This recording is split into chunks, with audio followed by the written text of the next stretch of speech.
Is on.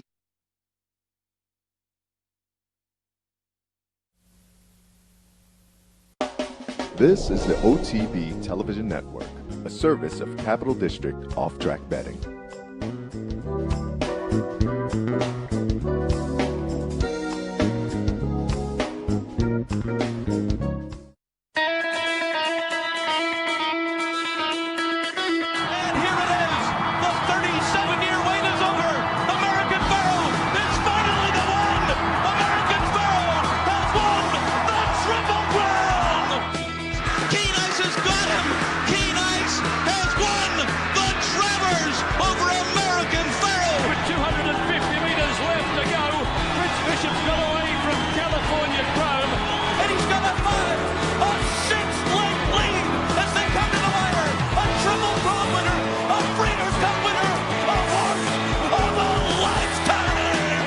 Broadcasting live from the Capital OTB studios, this is Racing Across America with Seth MERROW.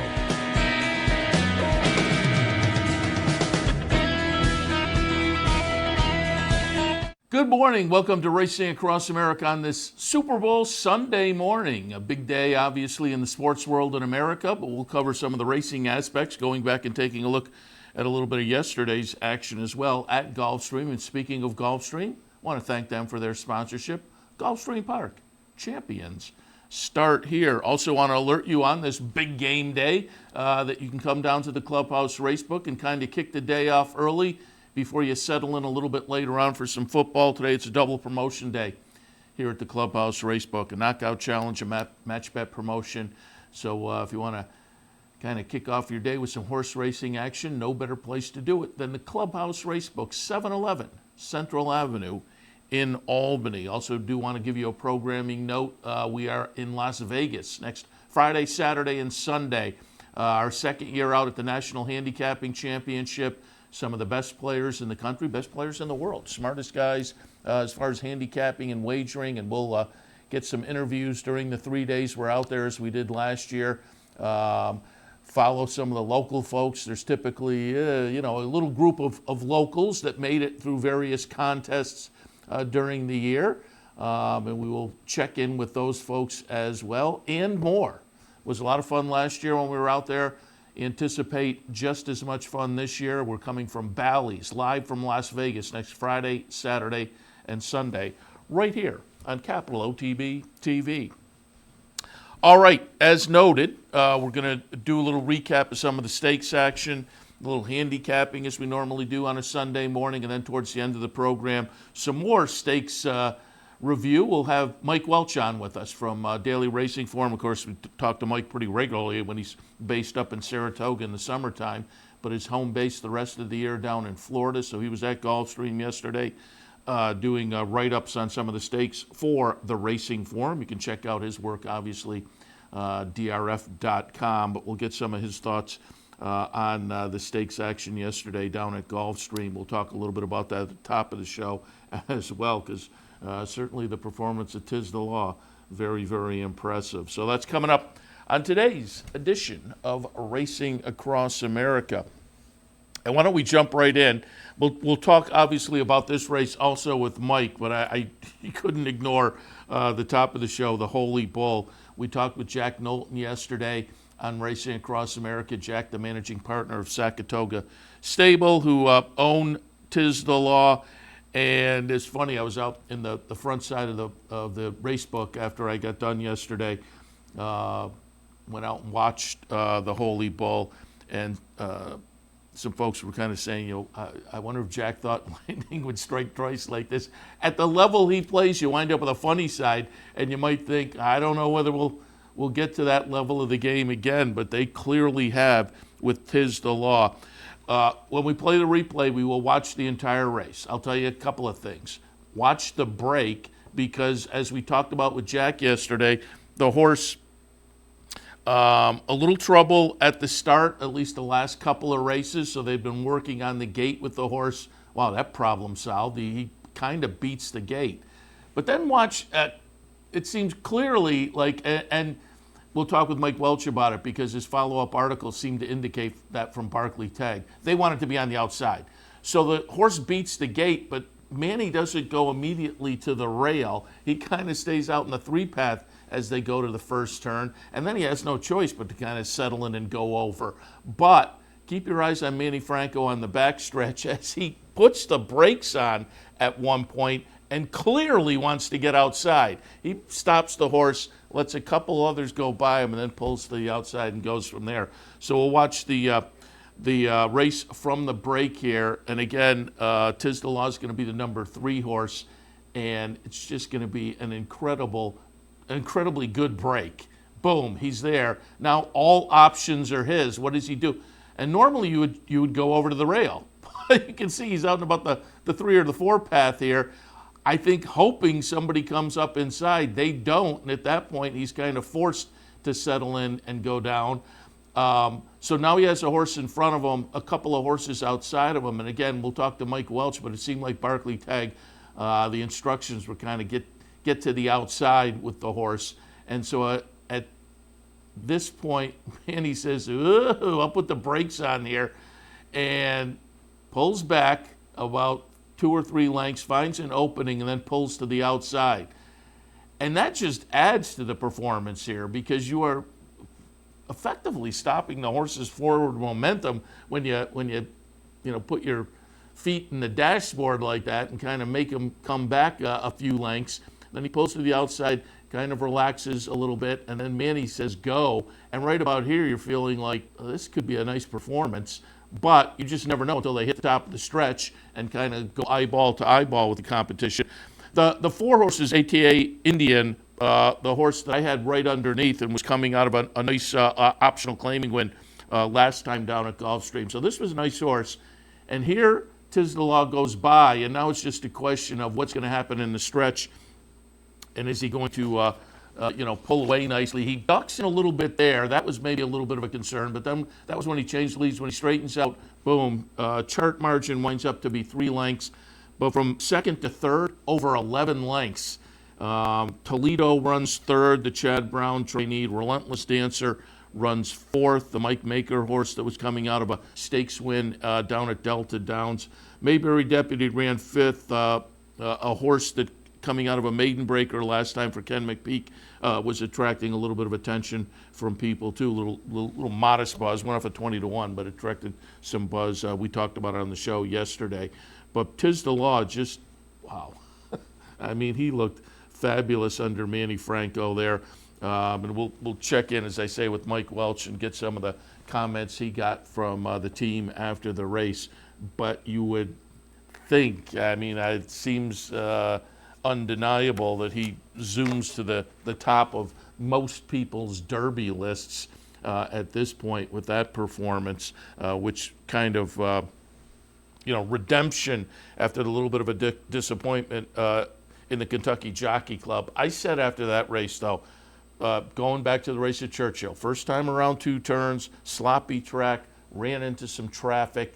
To me, that was a race you come out of with some education and maybe move forward from. So he had been off since that November 30th race, but as Jack said, working really well up at Palm Meadows and validated what we saw last year in the best of Tiz Law, the maiden breaker at Saratoga and the win in the Champagne. Looked really good yesterday in the Holy Bull. And as Jack said, the game plan going forward, likely, things could always change, but likely they will head to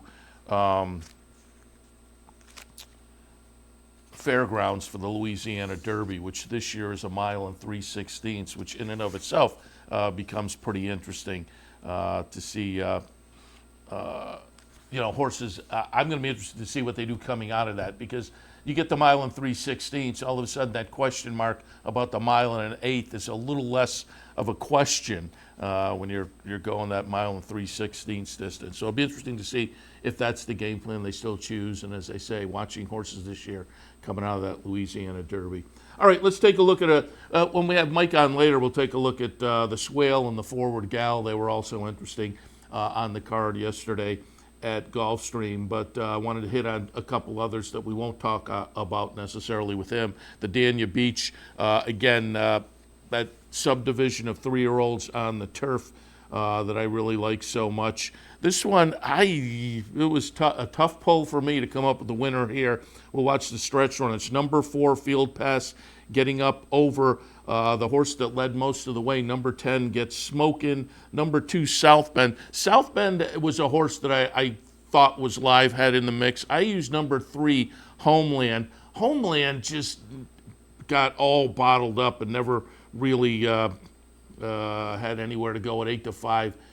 Winds up running a disappointing 8th in the field of 10. But again, it was Field Pass, Get Smokin', South Bend, 12-1 over 7-1 over 7-1. The 7-1 on South Bend, that was playable to me. Field Pass tossed in a dud last time at Churchill. That was back in October, but that was on the dirt. The horse was better on the turf, but still seemed maybe number-wise a step below the horses that were taking a little more action yesterday.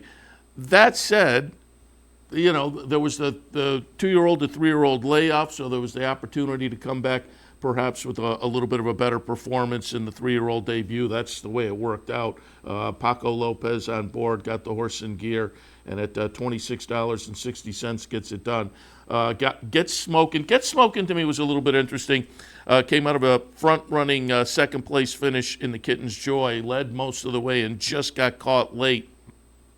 So this is a lightly raced 3-year-old from Tommy Bush, who again had run decently in a stakes race already down at Gulfstream. So that one I could have made a little more of a case for than Field Pass. And like in the Kitten's Joy, led most of the way and just got caught late in South Bend, as I say. Definitely, that one was right in my mix. So the 2 underneath were a little more playable. Field Pass, as I say, would have been kind of a tough pull. But if you had it, you wound up with a decent little price there in the Dania Beach yesterday. And again, horses to watch in that fun division that has a lot of opportunities as the year comes along, the 3-year-olds on the turf. All right, let's go to race number 8 yesterday at Gulfstream, the Sweetest Chant. These are 3-year-old fillies on the grass. It's going to be Cheermeister, a horse I had down at the bottom of my mix.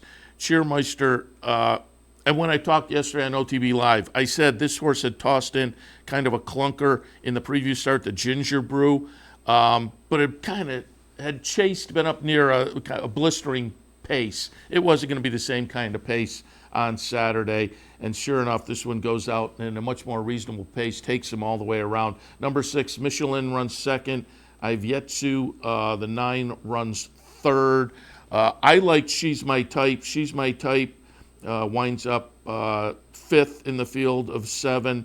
And again, another one that just didn't seem to have anything in the stretch, you know, when the running started. So Moral Reasoning, a little bit of a disappointment in there. Lightly raced for Chad and Klarovich and winds up, again, disappointing as the 8-5 favorite.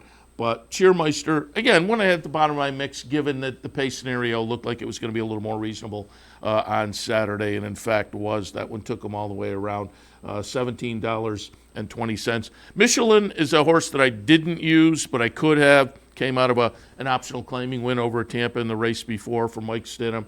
Runs second at 13-1. Ivetsu, that one would have been the one completing the trifecta that would have been the tough one to put in the mix for me. Had not tried the turf yet. Had a turf work up at Palm Meadows leading into this race that was pretty good. Was coming out of just a real dud in the Goldenrod at Churchill, but obviously the Goldenrod, you know, you're going against some of the better 2-year-old fillies at the end of the year on the dirt. So there were some possibilities that you could have maybe circled if you thought the horse was a little bit playable. And if you did, at the bottom of the try, well, the try had to be okay. 50 cents, $548 in the Swedish Chant yesterday at Gulfstream.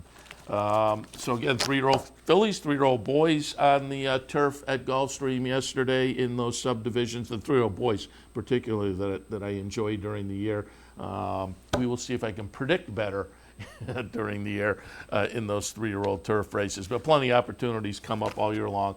Almost every venue has some nice little 3-year-old turf race, Hall of Fame up at Saratoga, of course. All right, let's move on to more 3-year-old action that has the potential to play on the Derby Trail this year, and look at New York's 3-year-old race from yesterday, the Withers Grade 3 event, $250,000 up for grabs, and they go in February, a legitimate mile and an eighth. I like Portos, the number 8 horse from Todd Pletcher, coming off a big maiden breaker, just because Pletcher is so potent in these Derby Trail races. That one sits in the back of the pack for much of the time and comes up late as the 5-2 second choice to run third. Shotsky coming out of the Remsen win, the number 5 horse will run second as the 9-5 favorite. But winning, Max Player. Max Player gets it done at 5-1. Max Player for Linda Rice had started the career with 2 races down at Parks, close up second, and then broke the maiden in a maiden special weight, both of them. But Max Player steps up into stakes company yesterday and gets it done. Again, the number 3 horse here, as you can see, coming in the orange silks, actually on the racing form they are listed as hot pink. I guess they are more pink. So Max Player gets it done off of a couple of races at Parks. The winner of the Swale yesterday down at Gulfstream, and again, we'll talk about that race with Mike Welch, also was coming out of a race at Parks. So Parks performers doing pretty well. The follow-up article by Dave Grenig seemed to indicate, they'll pick their spots. They didn't want to go in the mile and an eighth. They don't want to cut back to the mile in the Gotham, so maybe they'll wait to the Wood Memorial. That's in this day and age, I guess that's not that long of a wait, I guess.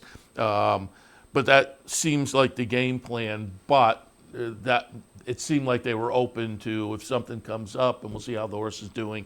But potentially, we'll see Max Player next in the Wood Memorial. Shotsky, again, coming out of the Remsen win, a good second in there. So that horse obviously goes forward as a player on the 3-year-old scene as well. All right. Also, wanted to go over to OAKLAWN yesterday because on the 3-year-old filly side of things, and one that could potentially play on the Derby Trail, and I'll get to that in a second, but Taraz was making her 3-year-old debut yesterday at OAKLAWN in the Martha, Washington. We'll watch the stretch run. It was a scratch-reduced field of only 4. There was only 5 entered. I think a lot of that was anticipating Taraz. Taraz Brad Coxon, as you can see in the Juddmonte colors, it just seems like she's kind of under wraps here, and Florent Giraud is just taking her around the track. Running second was O Serafina, who was a nice maiden breaker in the prior start for Joe Sharp. Running third was High on Gin. Chart margin between first and second, just under 4 lengths. Taraz went off at 1-9, $2.20, and you never sweated your $2.20 payoff there. Career start number 3 for Taraz off of 2 very nice wins. Last year as a 2-year-old, the maiden breaker at Churchill, won that by 7 lengths. Little stakes race in start number 2 down at Fairgrounds the last time, won that by 11 lengths yesterday by just under 4 lengths. So Taraz off and running in her 3-year-old filly season, perhaps headed to the Kentucky Oaks, but there was some buzz about maybe trying this horse against the boys yesterday in the winner's circle. After the race, Nancy Holthus from Oaklawn Park talked to Brad Cox and tried to get Brad to say, would the boys be in the future? He was totally non-committal about it, kind of a wait-and-see attitude, whether that'll be the game plan. But you would think that at least that's on the radar for them. It'd be interesting, given the way the point system has changed, where the fillies really just, unless they step into a bona fide Derby prep race, they don't have any chance to get points or head to the Kentucky Derby. And it's always fun when a filly kind of steps in. Certainly up in Canada, we've seen some fillies do very nicely in the Queen's Plate. And historically, we've seen fillies that have run well in the Kentucky Derby as well. But again, with the point system the way it is now, it's hard for fillies to get in the race. So it'll be fun to see if Taraz does kind of jump out and step up and take the challenge and try to go against the boys and maybe get some Kentucky Derby points. All right, let's go out to Southern California as we wrap up the recap segment. Look at a couple of stakes races. We'll look at their 3-year-old race yesterday, the Bob Lewis. Bob Lewis was a field of 6. The 3-5 favorite, understandably so, is 1,000 Words. We talked about this race yesterday with Ellis Starr, and we both said, this is going to be hard to get past 1,000 Words. 2 for 2 in the career, including the win in the Los Al Futurity last time. The Baffert name, the numbers, the 2 wins. The horse was going to take action, clearly did at 3-5, and 1,000 Words got it done yesterday. 1,000 Words, the 2-horse.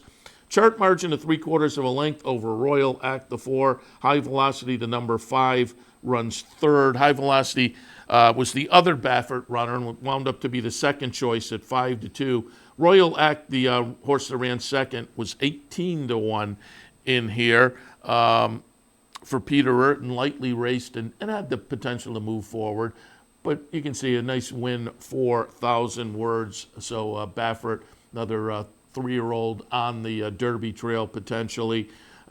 Getting it done there in an unsurprising fashion, $3.20, your win ticket there. Afterwards, I think we have a couple of pictures. Trophy presentation, you can see in the middle of the picture there in the blue sport coat, our man Steve Bick. He was handing out the trophy. Had the radio show out at Santa Anita the end of the week. I think he's still there Monday and Tuesday before he, like we, heads out to Vegas for the National Handicapping Championship. But Bick in the middle of the picture there presenting the trophy for the Bob Lewis. And you can see there they also had the commemorative poster. It was Bob Baffert. What a way to do it. Bob Baffert's 3,000th career win. So a nice story all around. I pulled up the Equibase stats just to see where Baffert came in on the list, and I'm just checking now because I thought I had him circled. But you would think 3,000. One of the things is they hadn't updated when I went to. I thought they updated at the end of the day. Maybe they'll update today. But they still had Baffert for 2,998. But he sits number 32 on the list of all-time trainer wins. On the top of the list with 9,445, Dale Baird. He, of course, retired. Still active. Number 2 on the list, Steve Asmussen with over 8,700 wins. Jerry Hollendorfer, 7,600. Jack Van Berg, 65. King Leatherbury, 65. Scott Lake, 6,000. Bill Mott. Bill Mott's on the approach. We will get it. That'd be interesting to see. I was going to say he needs 23 more wins. I don't think. We won't last till Saratoga with Mott. But Mott, sooner rather than later, 5,000 career runs. He's at 49.77 currently. Pletcher at 48.63. Wayne Lucas, 4,800. Richard Hazelton, not familiar with them, but 4,700. There's your top 10. So again, top 10 ranges from 9,400 down to 4,700. Bob Baffert yesterday, still a very impressive 3,000 wins for the career, sitting 32 on the all-time list. So congratulations to him with the nice performance yesterday in the Bob Lewis. And finally, the Sam Pasquale. Baffert wound up with the favorite, Roadster. Roadster disappoints, running 7th in the Sam Pasquale. Talked about this race yesterday a little bit with Ellis Starr, and I said, I have liked Combatant throughout the career. Combatant yesterday went off at a very generous 18-1, but could only wind up 3rd. He'll be number 10. Number 8, 235, runs 2nd at 22-1. But as the second choice at 2-1, it's number 5, Midcourt, getting it done. John Sheriff's trainee. Won the Native Diver 2 back at Del Mar and had run a decent little 3rd last time behind Gift Box in the San Antonio, but got it done yesterday in the Sam Pasquale. Again, Midcourt going off as the 2-1 second choice. All right, that takes you through some of the stakes action from yesterday. Nice stakes action, particularly on the 3-year-old side. Clearly, we are underway as far as the Derby Trail is considered. And 'tis the law, as I say, has to have moved up to number 1 on most, if not everybody's list. And again, we will talk a little bit more about that race when Mike Welch joins us a little bit later on. We'll hit on a couple of other races, including the SWALE, which was a little more 3-year-old sprint meant, but we'll talk about that one as well. First, though, we'll take a break and come back, do a little bit of handicapping, and then, as I say, a little bit later on, Mike Welch with some more thoughts on the Gulfstream action for yesterday. That is all coming up right after this. Stay tuned. Welcome to Albany County, an incredible destination to live, work, and play, with easy connections to more than a dozen cities from our vibrant modern airport. It's a short trip downtown to a hive of culture and amusement, from world-class shows at the newly renovated Times Union Center to reliving the past at the New York State Museum. From outdoor recreation to shopping to nightlife, Albany County has something for everyone. We'll see you soon. Where's the best place to find your favorite teams, your favorite food, daily drink specials, and wagering on live horse racing? Legends Field Sports Bar, 711 Central Avenue, Albany. Get your game on day or night with 75 flat-screen TVs, tournament-style pool tables, a private banquet room, and live horse racing. So if someone asks you, where's the best sports bar in the Capital Region? Tell them Legends Field Sports Bar, inside the Clubhouse Racebook, 711 Central Avenue, Albany. Wagering on horse racing just got a lot easier at Capital OTB with our newly designed state-of-the-art mobile wagering site. Everything you need is right here on one easy-to-navigate mobile platform. Set your favorite tracks, pick your horses, place your bets, all with a simple tap of the screen. Plus, you'll have access to Capital OTB TV for all our network programming. So log on to CapitalOTBBet.com and see just how easy wagering on horse racing can be. Visit Rivers Casino and Resort, the Capital Region's only destination for live table game action and the hottest new slots paying out millions.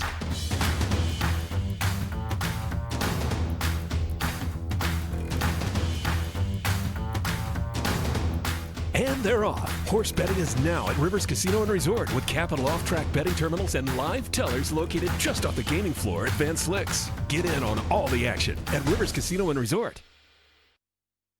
Welcome back to Racing Across America on this Sunday morning. Seth Merrow in the studio. As always, thanks for joining us. I thought this morning I'd take a little look at the early pick four at OAKLAWN. If you watch enough, you know I really enjoy OAKLAWN racing. I think there's a lot of value. And we're now into the meet enough that things, you know, you can make some decisions. Anytime a meet starts, you like to, hey, how's the track playing? Who's maybe hot early in the meet, who's not, those type of things. And there's enough information now to kind of make some of those decisions. And again, I just think there's a lot of value, particularly in the picks. Pick threes sometimes down at OAKLAWN offer some nice value. And you can jump in at the 50 cent level pick threes for them. 50 cent, obviously, pick four. So again, we'll take a look at the early pick four. I have no ticket formulated right now because I'm a little too deep in some of the legs, so I'm waiting and hoping maybe a scratch can kind of parse things out a little bit, but we'll give you some ideas. In the opener is a tough race. I think this is a sequence that stands the chance of paying decently, this early pick four at OAKLAWN, and pick four at OAKLAWN kicks off in race number one. But it's a tough sequence, too, and it starts with a very tough race. Maiden 16 claimers in the opener going a mile and a 16th.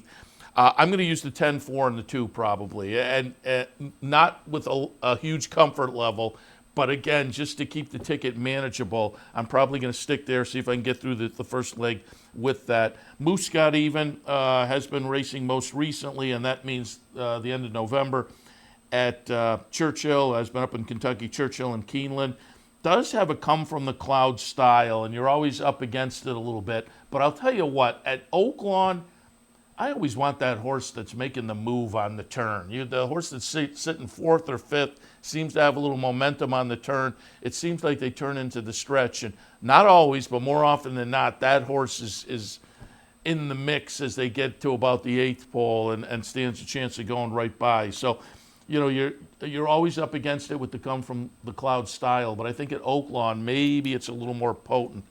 So Moose Got Even over Arguto, the number 4 horse, who this one, on the other hand, showed a little speed last time.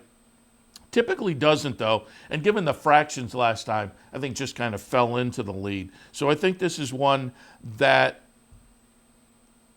potentially will be a little bit closer than we see in some of the races underneath, but I don't think we'll get that speed that we saw last time. It's a Nick Zito trainee, and more importantly than the pace at all, the speed or whatnot, I just like the fact that the horse kind of stepped up with the drop to the 10 level at Parks last time. The numbers were improving over the last few starts, has some experience over the OAKLAWN surface. It wasn't much last season, but was clearly in against better. So I think at this 16,000 level, off of the last race, Arguto playable in here. And then in the third spot, Enjoy the Journey, coming down from Hawthorne. We saw Ingrid Mason early in the meet, hit with a couple of Hawthorne shippers. And so I don't know whether it has been defined enough that is a super angle, but until it is defined one way or the other, I'll take an extra look at the horses coming out of Hawthorne in the Chicago area, and at 8-1, and the potential to go either way. It's hard to predict where the odds might go in this. It's a large field, and you can make cases for a few of them in here. But 10-4-2, what I'm going to look at, and as I say, it's a tough race. Georgia Deputy, I think, is playable from the rail. Highlight Reel and Empty Nester are both interesting to me. Number up in Kentucky last time for Highlight Reel. Empty Nester off a decent try last time at Penn National, and both horses that'll offer some odds. So there are other directions I could go here, and maybe at some good value. But as I say, I'm just going to, because I have what I think is decent value a little bit later on, I'll try to make a stand probably with the 10-4-2 in the opener at OAKLAWN.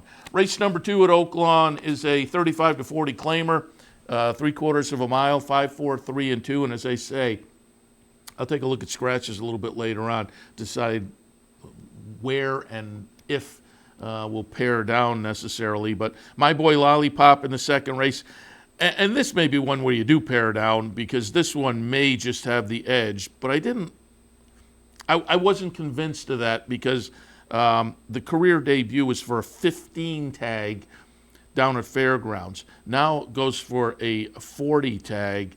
So I wasn't quite sure, but boy, off the number fired down at the Fairgrounds. That was also over a muddy track, may have freaked on the off-going. So I like My Boy Lollipop, and as I say, this may be one where you could pare down and just kind of go there, because he does seem to have an edge on the field. There were just a couple of question marks that had me probably going at least a little bit deeper. Yeah goes out for Ron Moquette off a good maiden breaker at Indiana. Excuse me, the number was a little bit light as compared to the top pick. Very competitive with the rest of this bunch. But I thought, you know what, that number could easily improve in the second career start, and dropping in for the tag today. Norm McKnight has Elite and Big, and as I say, early in the meet, you're kind of seeing who's doing well, who's not. Norm McKnight typically does pretty well down at OAKLAWN, maybe not knocking it out of the park on the win end the way you would think, but only limited starters so far, and enough of those are coming in the money that I think you have to take a serious look at everything Norm McKnight sends out. Asmussen has Good Judgment, hasn't been seen since late spring, well, actually early summer at Lone Star. But a couple of good performances with numbers that match with this bunch. And given the layoff, I won't be shocked if this horse comes back with an improved effort. Coming up from Sam Houston off a bullet workout, Good Judgment could, I might regret having the horse as far down as I do, because as I say, there may be some upside potential there off the layoff that puts this horse in a much better spot against this particular bunch. So in the second at OAKLAWN, 5-4-3-2. These are the kind of races, race number 3, that adds some value to these picks down at OAKLAWN. State bred maiden specials going 6 furlongs. That makes them Arkansas breds, obviously, down at OAKLAWN. I have it 5, 12, 11, and 4. Exotic Pegasus by Fusaichi Pegasus, showing a first-time gelding symbol. Hasn't been seen since mid-November at Remington. And the Remington horses typically do fine at OAKLAWN, and so far that's been the case as well. The career debut split the field, fifth in a field of 11, so I think it's one to build off of, but the number stacks up nicely with the horses that have run so far. So I had to put that one in with the experience, and again, the number, and I was racing over at Remington in the career debut. That means was against Open Company, now moves in against the Arkansas breds. So Exotic Pegasus is a logical player.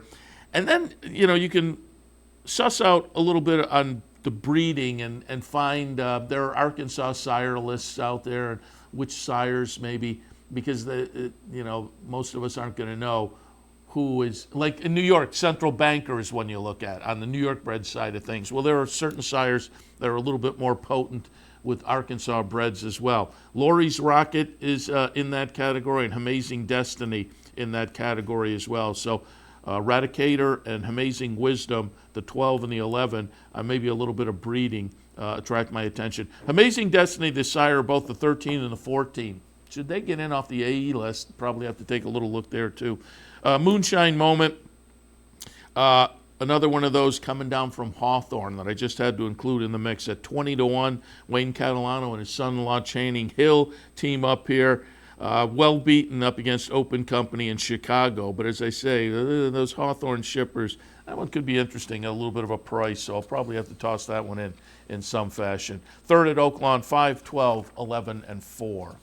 And finally, wrapping up the early pick 4 at OAKLAWN in the fourth, 1, 5, 12, and 7. The 11 scares me a little bit as well. As I say, I'm hoping scratches can help me parse things out a little bit later on, but I'm just trying to give some ideas, and maybe you can put together your own ticket at your price comfort level and hope for the best, because as I say, I think there'll be potentially some value in this early pick 4 at OAKLAWN.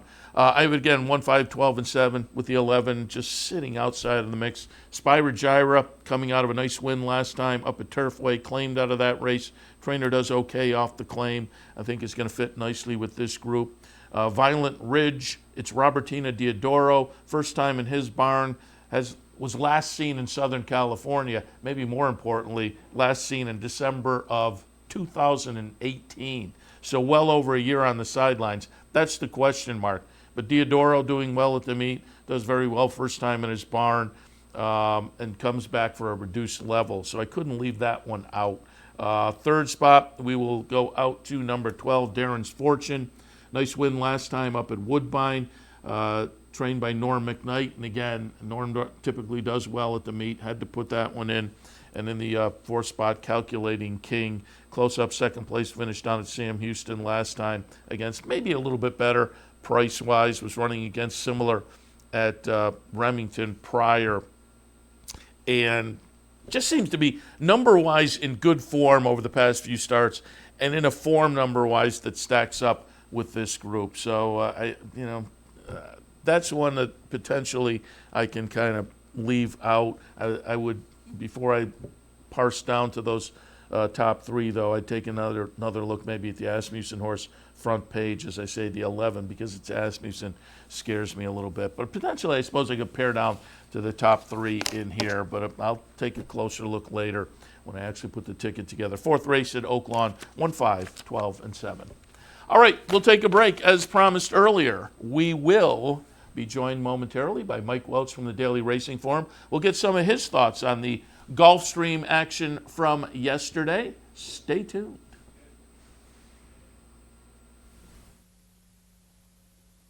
Where's the best place to find your favorite teams, your favorite food, daily drink specials, and wagering on live horse racing? Legends Field Sports Bar, 711 Central Avenue, Albany. Get your game on day or night with 75 flat-screen TVs, tournament-style pool tables, a private banquet room, and live horse racing. So if someone asks you, where's the best sports bar in the Capital Region? Tell them Legends Field Sports Bar, inside the Clubhouse Racebook, 711 Central Avenue, Albany.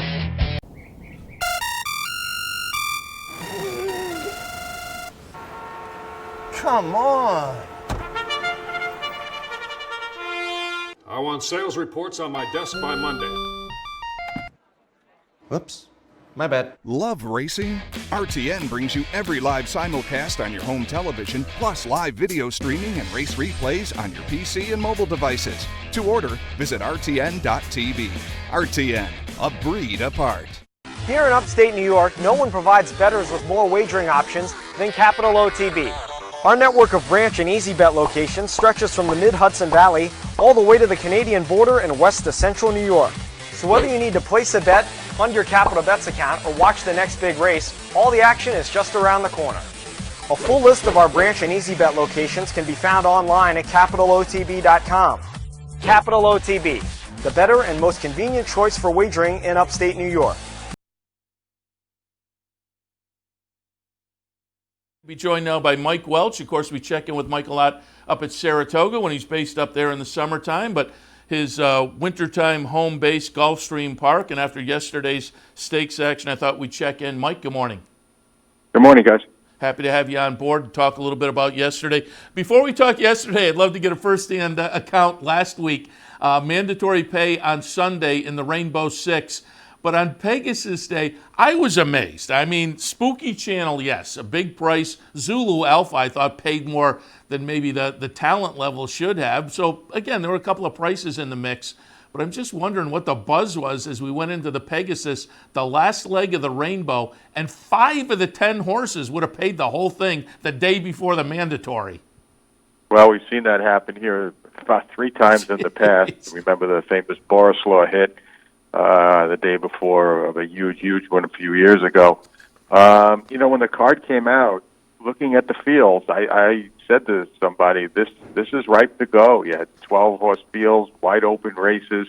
It looked like the type that could get hit, and lo and behold, there it was, sitting with 5 or 6 eligibles. But luckily for the house, that 2 of those were both on the winner of the Pegasus, so it saved the day for them anyway, in a big handle the next day. And that's the point of it as far as the house is concerned. Yeah, I said they must be pulling their hair out as they would, because the highest power went off. I believe the favorite was one of the singles.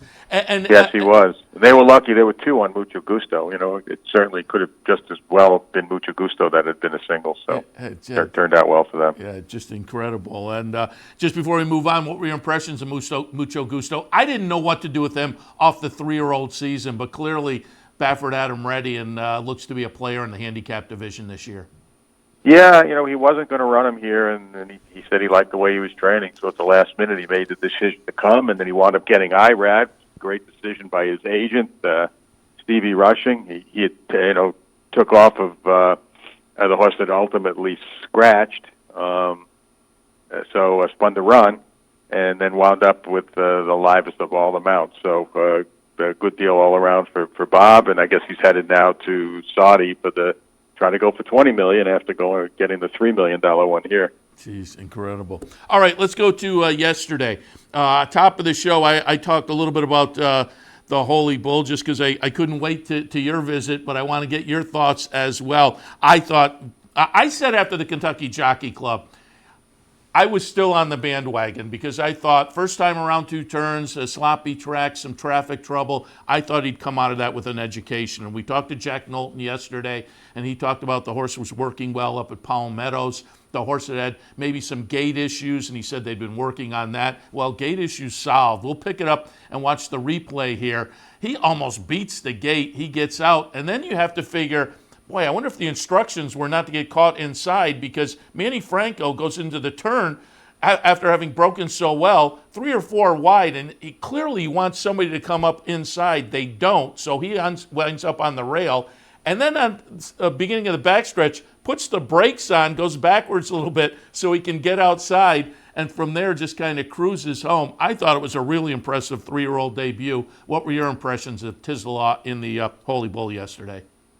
Yeah, no, I mean, I thought he was tremendous. I didn't like the riding tactics there. Once you break in front, if you want him to stay outside, you're in front. Just stay outside. Don't drop to the rail and then put on the brakes and have to come back out. Probably cost him 2 or 3 lengths there, taking back and going outside. He gave that advantage to Ate Indian, but fortunately enough, he was still talented enough to go by him through the stretch. He's still green. He lugged in. It didn't change leads until almost the 16th pole.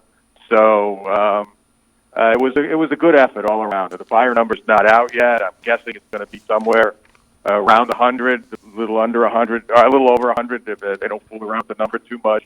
So, a perfect beginning as far as that horse was concerned. Yeah, and I read a quote in your article after the race where Barkley kind of said that, it worked out perfectly for us. But I'm with you. If I was I guess after the race, you don't care. But if I was the trainer, that move on the backstretch, that could have cost him the horse just proved to have too much talent and overcame that. But boy, to put the brakes on and stop the momentum like that and backs up probably 3 spots so he can pull outside. When that was happening, I thought, wow, he's gonna have to be something to overcome this, and he eventually he was. Yeah, I mean, look, Ete Indian's a nice horse, but not in the league of Tis the Law, and maybe not really wanting to go, a mile and a 16th either. So wouldn't be surprised if we see them dropping him back to a mile or something next time. But it was a big effort on his part too. But once again, I guess the instructions were to try to get outside. Barkley said get outside at all costs, and that what he did. But at that point where you are down on the inside or inside at the end, you just have to go on with it, and just let him go. Make your own, when you're on the lead, you can make your own track. You can go anywhere you want. He probably should have just kept him off the rail and ridden him that way. But, fortunately it turned out okay in the aftermath of the race. Barkley very happy. No comment on the ride, said it worked out perfectly. But if he watches that replay a couple more times, he may have second thoughts about it. Yeah. So I'm going to call him later today, just make sure the horse came back okay. And, then see what their plans are. He mentioned the Louisiana Derby at the fairgrounds. He mentioned that to me a month ago, and he mentioned it to me last week, and he mentioned it after the race, although he put a little caveat on it after the race, too. It's not etched in stone. So we'll see. I know Barkley wants to stretch his races out. He doesn't want to bring them back in the Fountain of Youth in 4 weeks. The Louisiana Derby is a week before the Florida Derby. Maybe when he starts thinking about it more, if you're going to wait for the Louisiana Derby, you maybe wait another week and not have to ship. I don't know. That's just my thinking, but he's got plenty of time to make that decision. Yeah, when we had Jack on yesterday, he said the Louisiana Derby as well, which is stretched out this year to a mile and 3/16. That's going to be interesting.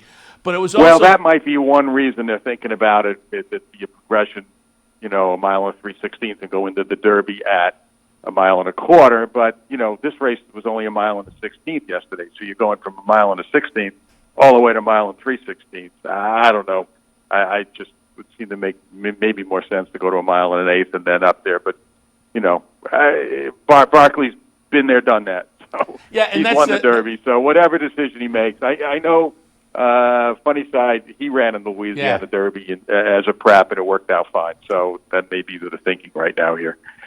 Yeah, and that's the thing. I think they're looking at maybe that funny side path, and it worked out for them before. And so, but with a win over the track already, we'll see if they maybe go to Plan B as things progress here a little bit. All right, let's move to a little earlier on the card and take a look at the Swales, the 3-year-old sprinters that maybe, you never know, wind up in things like the Woody Stevens or the Jerkins up at Saratoga on the 3-year-old sprint side. But at this time of year, if you have a talented 3-year-old, maybe you stretch out. We'll see what Mischievous Alex does. The Swale, it is going to be number 1 Mischievous Alex, and is going to be Mischievous Alex pretty easily here. And kind of an eye-popping win. 7 lengths on the chart. Chivalry runs second. Disappointing performance, I think, from Green Light Go. The number 4 horse in here is the second choice.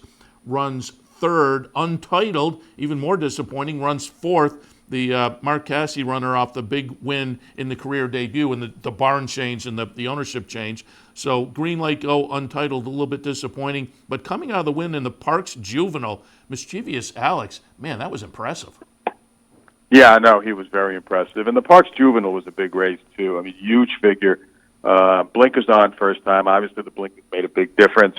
And, see, the difference here with Irad, riding this horse too. I'm sure he wasn't real comfortable about being down there along the inside in a 3 or 4 horse speed duel, but he decided to just stay in there, not take back and wait, go around, and ultimately he too had the best horse and drew away. One geared down actually at the end. Very impressive performance, and normally off a race like that, you might expect him to be jumping at the chance to stretch him out next time and maybe go to the Fountain of Youth. But John Service said gut reaction with this horse is a one-turn mile is probably what he wants to do best. So he said, we'll see how he does coming out of this. He says, we could take a shot 2 turns, but I don't want to, do anything that I don't think this horse wants to do. So he mentioned heading to New York next time for the Gotham? Yeah, for the Gotham, which is a 1-turn mile. So that's probably the most likely option. But again, you're here. The races, the Fountain of Youth in front of you. Do you take a chance and see with the thoughts of heading out to the Derby if everything went well? Possibly. Wouldn't surprise me if they make that decision.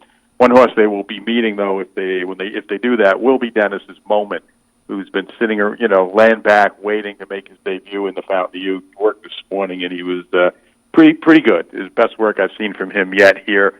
58-2 for 5/8, working late over a pretty chewed-up racetrack. So he's doing well, and he's heading for the Fountain of Youth for sure. I was going to ask you about him because we had Dale on a few weeks ago.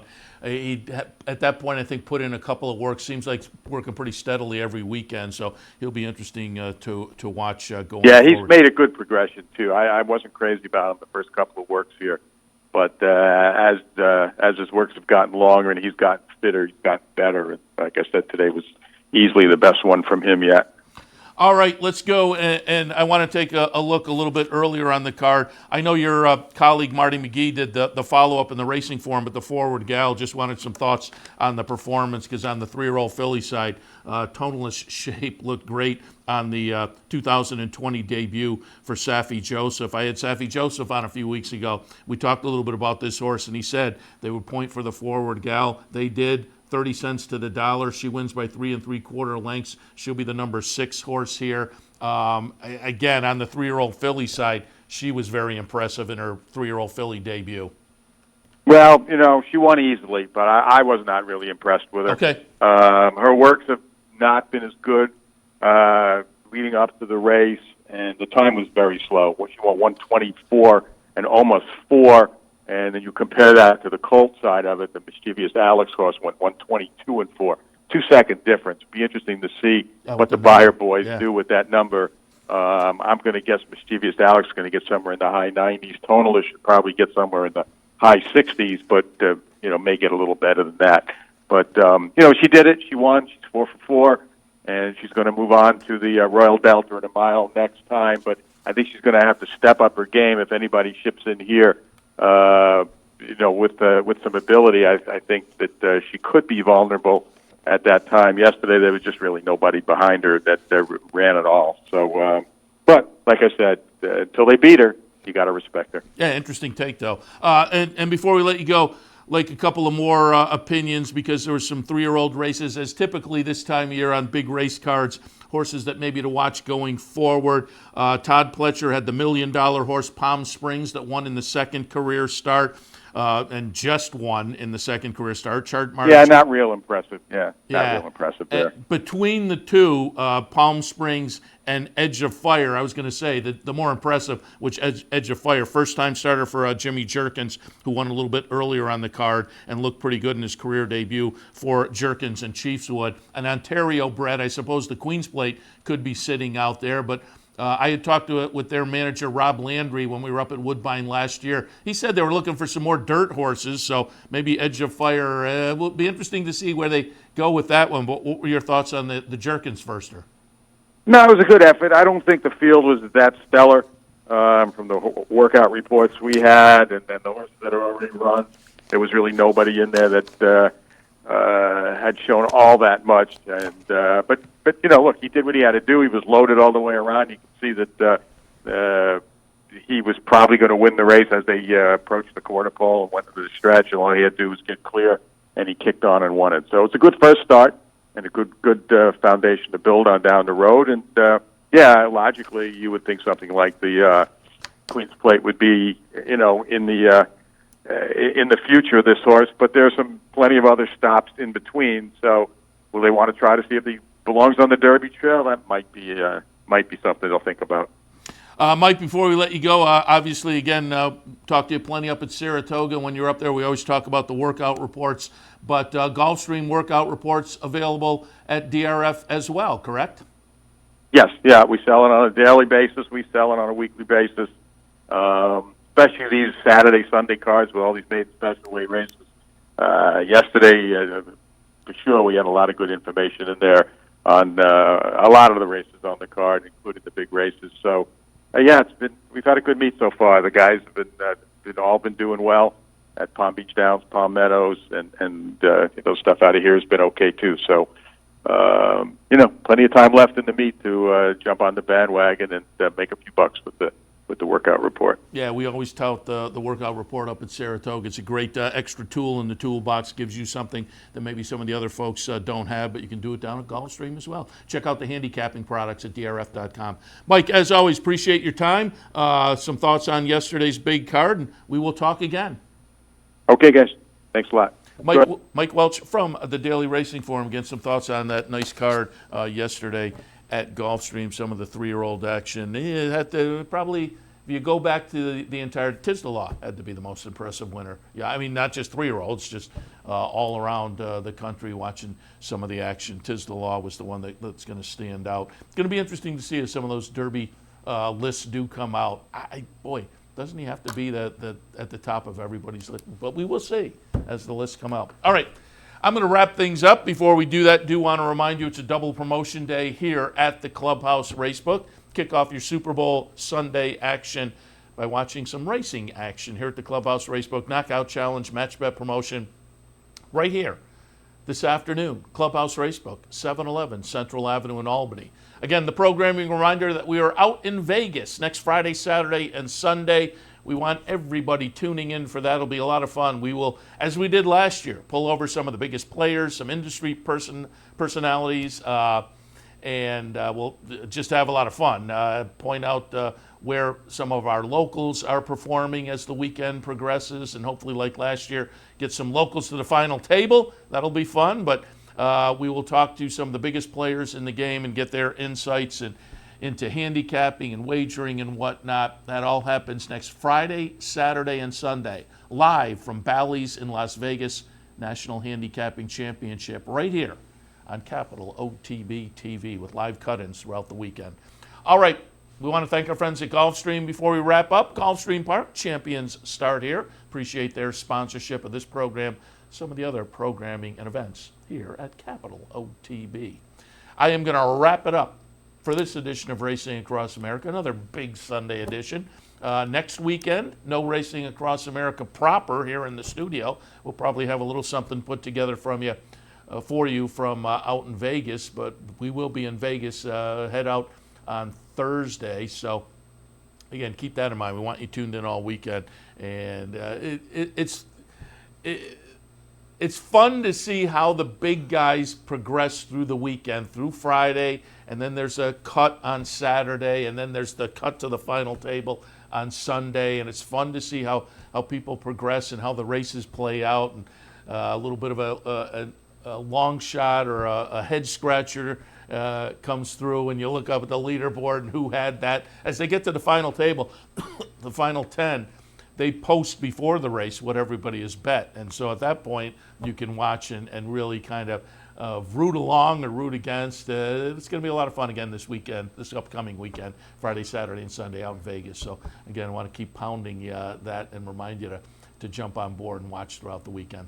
All right, I'm going to be here as far as this weekend. A little bit later on, about an hour and a half or so, we'll kick back in for some OTB Live on a Sunday afternoon. OTB Live Thursday, well, when we kicked off our week, Thursday I was really treading water. But Friday and Saturday, yesterday at Gulfstream, I can't say they were big prices, but I'm doing okay with the Gulfstream card yesterday. A number of winners on top. And so Friday and Saturday we've done all right. We'll see if we can keep the roll going on this Sunday afternoon. Again, we'll be back in about an hour and a half. Seth Merrow in the studio wrapping it up for Racing Across America. We'll see you in a few.